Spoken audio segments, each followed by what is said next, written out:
जरा सोचो, पूरी दुनिया में अचानक ही तबाही मच जाए, कोई नहीं जानता ये कैसे हुआ, और इस सब के बीच एक आदमी अपनी प्रेग्नेंट बीवी को ढूंढने में लगा हो। कुछ ऐसा ही होता है विल के साथ, जो इस वक्त बड़ी मुश्किल से खंडर हो चुके अपने शहर में पहुंचा है, जहां चारों ओर राख ही राख बरस रही थी। बहुत सारी खाली गाड़ियां मौजूद थी। विल ने थोड़ा दिमाग लगाया और एक फायर ट्रक से गैस मास्क ले आया। इस शहर का रास्ता पार करते वक्त उसने देखा कि बहुत से लोगों की लाशें गाड़ियों में पड़ी हुई थी, साथ ही बहुत सी बिल्डिंग्स से धुआं भी निकल रहा था। जल्द ही वो उस बिल्डिंग तक पहुंच गया जहां पे उनका भी एक फ्लैट था। फायर एस्केप से चढ़कर वो खिड़की से अंदर गया, लेकिन आधी बिल्डिंग पहले ही गिर चुकी थी। एक दीवार पर समैंथा का मैसेज था जिसमें उसने अपनी लोकेशन बताई थी। अब वो गाड़ी में सवार होकर अपनी पत्नी को ढूंढने फिर से निकल पड़ा। विल याद करने लगा कि कैसे 2-3 दिन पहले तक सब कुछ एकदम बढ़िया था। विल अपनी गर्लफ्रेंड समैंथा के साथ हॉस्पिटल में था, जहां उन्हें एक खुशखबरी दी गई कि उनके घर बेटा होने वाला है। थोड़ी देर बाद विल एयरपोर्ट के लिए निकल गया। जाने से पहले उसने समैंथा से कहा कि वो उसके पिता से शादी के लिए उसका हाथ मांगेगा।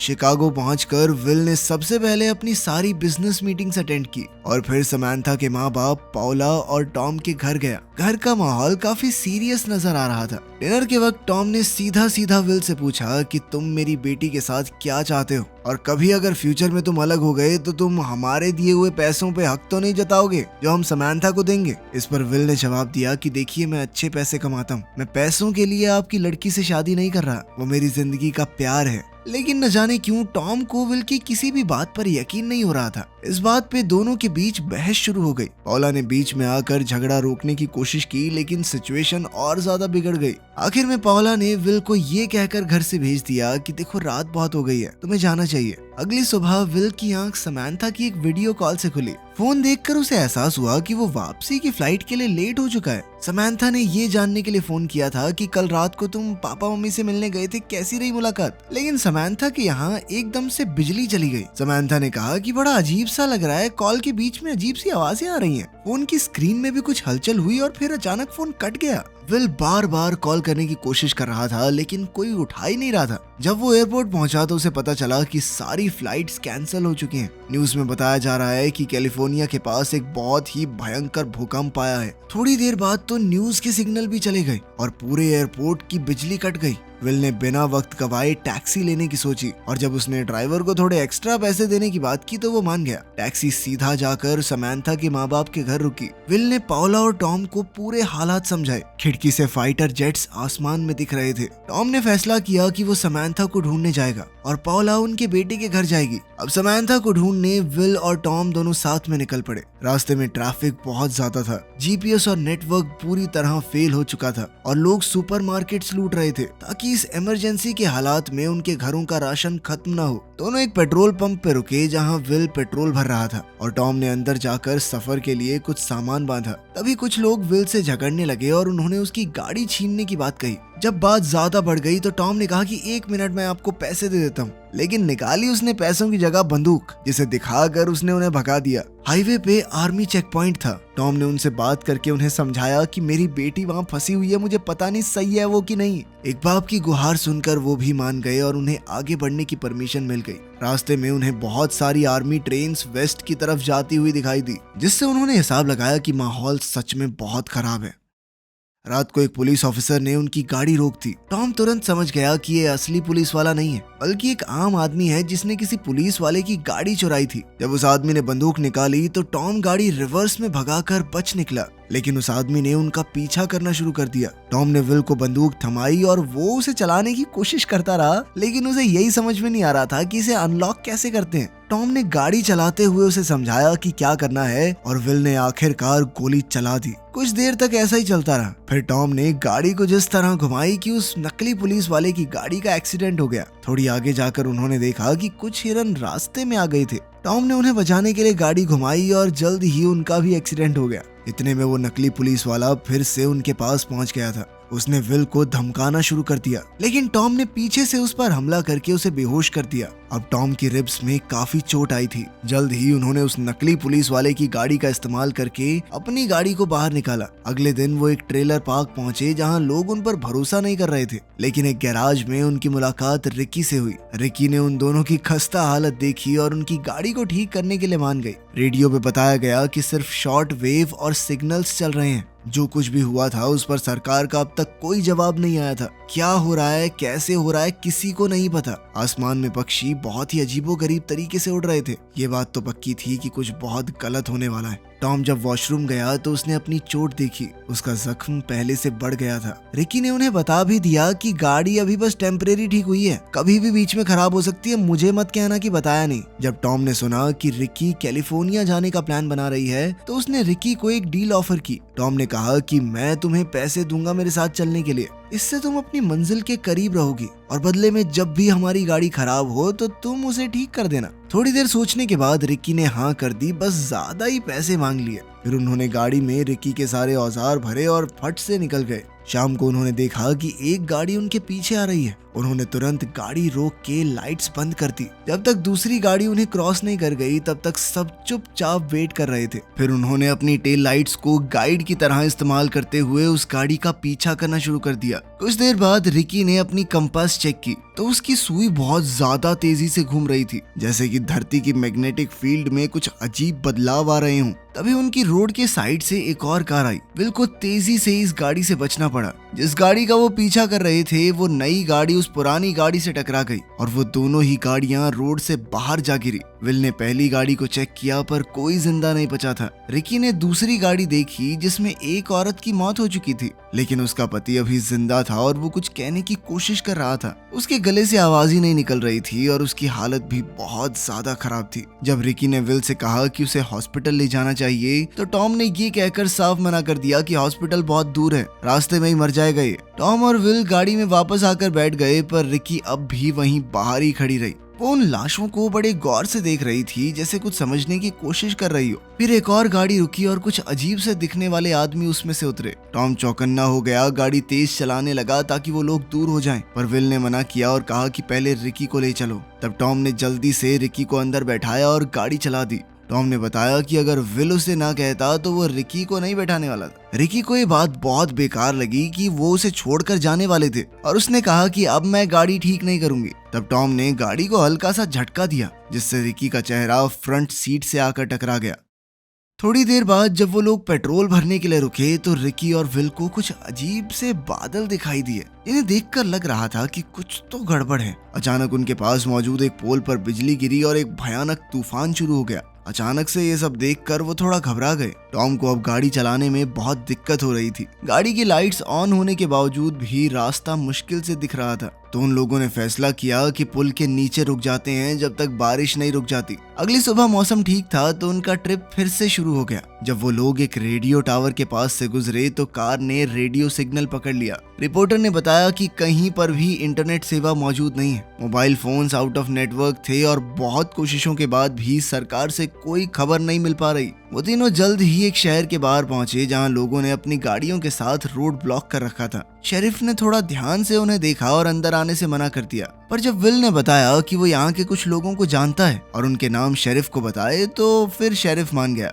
जल्द ही विल अपनी एक पुरानी दोस्त मैग के घर पहुंचा। मैग बहुत ज्यादा परेशान थी। उसने बताया कि उसकी अपने पति से कोई बात ही नहीं हो पा रही। वो बिजनेस ट्रिप पर गए थे और फिर अचानक से ये सब कुछ हो गया। विल ने मौका देखकर शावर लिया, रिकी ने गाड़ी की मेंटेनेंस की और टॉम ने पानी की बॉटल्स भर ली। मैग लगातार अपने पति को याद करके रो रही थी। विल ने उसे सांत्वना दी कि सब कुछ ठीक हो जाएगा, चिंता मत करो, पर वो ज्यादा देर तक उसके पास नहीं रुक पाया। फिर वो लोग वापस रास्ते पर निकल पड़े। थोड़ी ही दूर जाने पर उन्होंने ढेर सारा धुआं देखा। वहाँ दरअसल एक मिलिट्री का हवाई जहाज क्रैश हो गया था। सब यही सोच रहे थे कि शायद किसी ने देश पर हमला किया है। थोड़ी देर बाद वो लोग एक वाटर पार्क पर पहुंचे और ऐसी चीजें ढूंढने लगे जो उनके काम आ जाए। रिकी स्विमिंग के लिए पूल में कूद गई पर पानी बहुत गर्म था। तभी एक मिलिट्री हेलीकॉप्टर उड़ते हुए नजर आया। फिर उन्होंने अपने आसपास चुपचाप चीजें ढूंढनी शुरू कर दी, लेकिन उस जगह की हालत देखकर उन तीनों को यही लगा कि लोगों ने पहले ही यहाँ से सारा सामान उठा लिया है। कैश रजिस्टर खाली था और सभी कार्स के टायर्स कट चुके थे,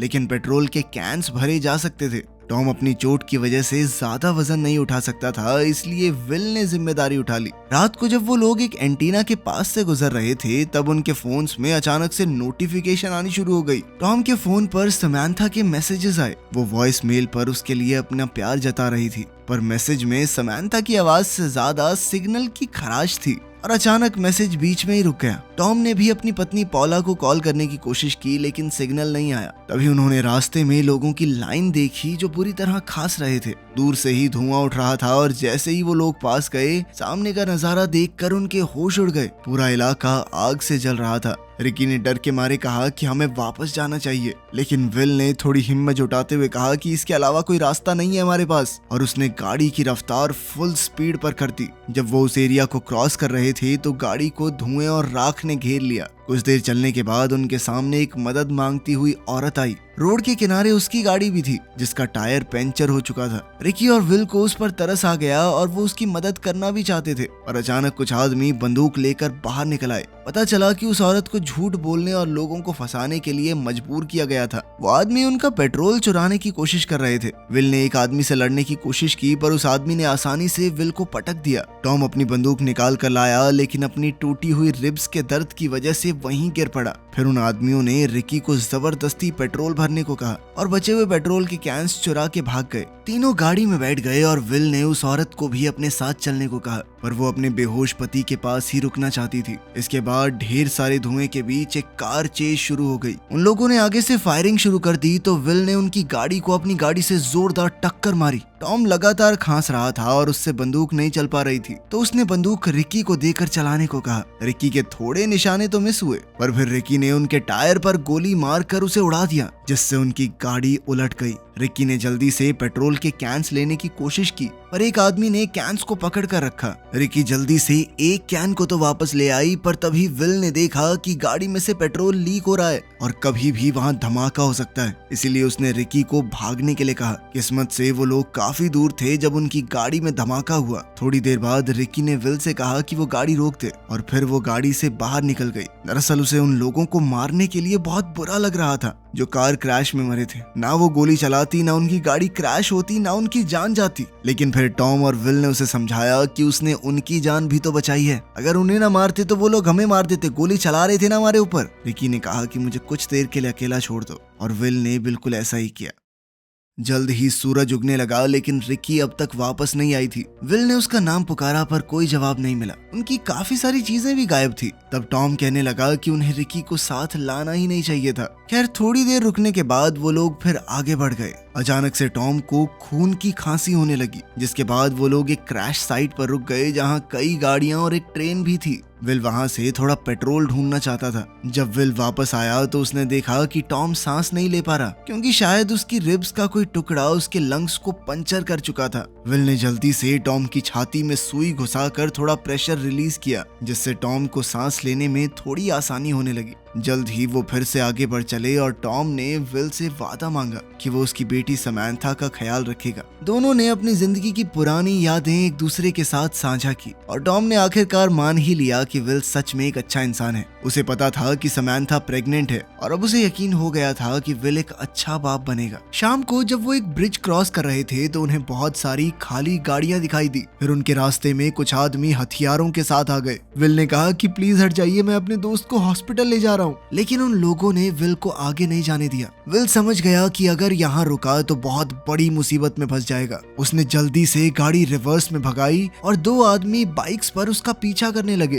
पर विल ने गाड़ी को ऐसे घुमाया कि दोनों बाइकर्स क्रैश हो गए। अब वो आगे बढ़ सकता था, लेकिन एक ट्रक उनका रास्ता रोके हुए था। टॉम ने जैसे तैसे गोलियां चलाई और साथ ही विल ने गाड़ी को ऐसे हिलाया कि ट्रक ड्राइवर चकमा खा के साइड में क्रैश हो गया। आखिरकार वो लोग उस पुल को पार करके आगे बढ़े, लेकिन टॉम से अब ये तकलीफ झेली नहीं जा रही थी और वो गाड़ी की बैक सीट में ही चल बसा। थोड़ी देर बाद विल ने गाड़ी रोककर टॉम की बॉडी को देखा और सोचने लगा कि आगे क्या किया जाए। उसने फैसला किया कि वो बिना रुके चलता रहेगा, लेकिन रात के वक्त गाड़ी बीच रास्ते में ही खराब हो गई। विल अब इस गाड़ी से बेहद परेशान हो चुका था। उसने गुस्से में टॉम की लाश समेत गाड़ी पर पेट्रोल फेंक कर आग लगा दी। ये विल का तरीका था टॉम को अलविदा कहने का। अगली सुबह विल पैदल ही अपनी मंजिल की ओर बढ़ने लगा। कुछ लोग गाड़ियों में उसे नजरअंदाज करके चले गए, लेकिन आखिरकार एक गाड़ी रुकी जिसमें मौजूद एक परिवार ने उसे लिफ्ट दी, लेकिन ड्राइवर ने कहा कि इससे पहले मैं गाड़ी चलाऊं अपनी बंदूक मेरे हवाले करो। सफर के दौरान रेडियो से कोई सिग्नल नहीं मिला।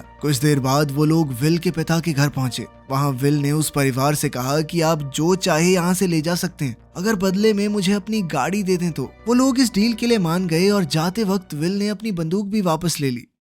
गाड़ी की मदद से वो जल्द ही अपने तबाह हो चुके शहर सिएटल में पहुंच गया। अब कहानी वहीं पहुंच गई जहां से शुरू हुई थी, और अपने फ्लैट में समांथा के लिखे हुए एड्रेस को देखते ही विल तुरंत उसकी ओर निकल गया। जैसे ही वो वहां पहुंचा तो जेरेमाया नाम के एक आदमी ने उस पर बंदूक तानकर पूछा कि कौन हो तुम और क्या चाहिए, लेकिन समांथा ने उसे रोका और विल से मिलने के लिए भागी। चीजें थोड़ी शांत होने के बाद विल ने समांथा को उसके पिता के बारे में बताया। विल ने ये भी बताया कि अगर वो ना होते तो शायद मैं यहाँ तक ना पहुँच पाता। रात को सोते वक्त विल की अचानक से आंख खुल गई। वो बाहर आया तो उसने देखा कि समांथा और जेरेमाया वहां बैठे आग सेक रहे थे, तो वो भी उनके साथ ही बैठ गया। बताया जा रहा था कि ये जो कुछ भी हुआ एक भयंकर भूकंप की वजह से हुआ था। पुलिस वालों ने सभी को शहर खाली करने की वार्निंग भी दे दी थी, लेकिन जेरेमाया ने कहा कि मुझे नहीं लगता कि कोई भूकंप था, किसी देश ने हमारे ऊपर न्यूक्लियर बॉम्ब फेंका है पक्का। चीजें इतनी तेज हुई कि किसी को कुछ समझ ही नहीं आया, लेकिन विल को उसकी इस बात में दम नहीं लगा, क्योंकि अगर ऐसा हुआ होता तो वो शहर से ही तो आया है, रेडिएशन से मर चुका होता अब तक। साथ ही Jeremiah bar bar will say उसकी बंदूक मांग रहा था, ऐसे ही देखने के लिए। ये बात विल को काफी अजीब लगी। समांथा भी विल की बात से सहमत थी। खैर वो दोनों एक दूसरे से इतने समय बाद मिले थे, तो थोड़ा वक्त मिलते ही प्यार उमड़ पड़ा। पर तभी अचानक विल को महसूस हुआ कि कोई उसकी गाड़ी में ताक झांक कर रहा है। ये कोई और नहीं बल्कि जेरेमाया ही था। अगले दिन विल ने जब उससे इस बारे में पूछा तो वो कहने लगा कि मैं तो 2 बच्चों को वहां से भगा रहा था, जंगल की तरफ भाग के गए दोनों। अगर विश्वास नहीं होता तो चलो वहीं पे होगा उनका डेरा। लेकिन जंगल में उन्हें हिरणों के अलावा कुछ भी नहीं मिला। विल समझ गया कि जेरेमाया के साथ कुछ तो गड़बड़ है, और इसीलिए उसने जोर से कहा कि मैं तो समांथा को साथ लेकर जा रहा हूँ यहाँ से, तू भी चलेगा क्या भाई? इस पर जेरेमाया ने कहा कि समांथा कहीं नहीं जा सकती। वो अपनी बंदूक ताने विल की ओर मुड़ा, लेकिन विल ने पहले ही गोली चलाकर उसे मार डाला। तभी अचानक एक खतरनाक सा काला बादल तेजी से उनकी ओर बढ़ रहा था। विल ने जल्दी से समांथा को बुलाया और वो दोनों गाड़ी में वहां से निकल पड़े। वो फुल स्पीड में गाड़ी भगा रहे थे और एक रेतीला तूफान उनके पीछे पड़ा था। यहीं पर ये फिल्म खत्म होती है। हम बस उम्मीद कर सकते हैं कि बच गए होंगे दोनों। वीडियो पसंद आई तो लाइक कर देना, चैनल को सब्सक्राइब कर लेना। मिलते हैं अगली वीडियो में।